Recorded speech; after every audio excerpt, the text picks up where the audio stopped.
বিএলওদের মনে পেতে ফের জ্ঞানেশকে তোপ বিজেপির। সার ঘোষণা হওয়ার পর থেকে এখন পর্যন্ত বেশ কয়েকজন বিএলওর মৃত্যু হয়েছে। বুথ লেভেল অফিসারদের বিএলওর পাশে তারাই রয়েছে, এই বার্তা আরও জোরালোভাবে দিতে চাইছে বিজেপি। দলীয় স্তরে সিদ্ধান্ত হয়েছে সার পর্বে কিভাবে বিএলওদের ওপরে তৃণমূল কংগ্রেস চাপ তৈরি করছে তা নিয়ে সংসদের শীতকালীন অধিবেশনে বাংলার পদ্ম সাংসদেরা সরব হবেন।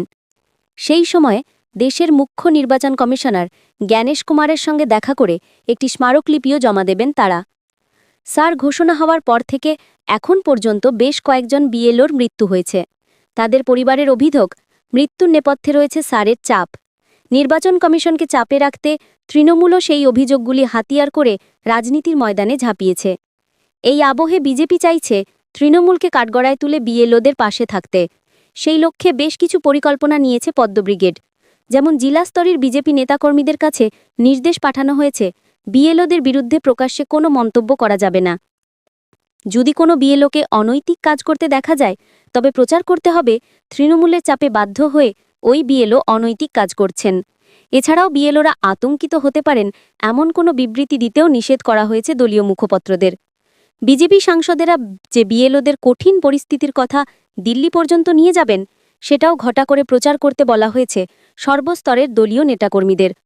রাজ্য বিজেপি সভাপতি শ্রমিক ভট্টাচার্য সম্প্রতি তুলোধনা করেছিলেন সিইসি জ্ঞানেশ কুমারকে। কোনো রাগঢাক না করেই বলেছিলেন, জ্ঞানেশ কুমার দিল্লিতে বসে জ্ঞানগর্ভ ভাষণ না দিয়ে বাংলায় এসে বরং দেখুন বিএলওদের ওপরে কি ভয়ঙ্কর চাপ তৈরি করছে তৃণমূল। রবিবারও ফের জ্ঞানেশকে বাংলায় আসার কথা স্মরণ করিয়ে শ্রমিকের পরামর্শ, সবার আগে জ্ঞানেশ কুমারের মুর্শিদাবাদে যাওয়া উচিত। সেখানে গিয়ে তিনি দেখুন ওই জেলায় বিএলওরা কিভাবে কাজ করছেন।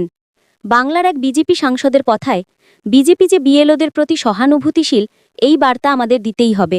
সংসদে শীতকালীন অধিবেশন শুরু হলে সেখানে আমরা তথ্য প্রমাণ সহ তুলে ধরব কিভাবে বিএলওদের ওপরে মানসিক নির্যাতন চালাচ্ছেন তৃণমূল নেতারা।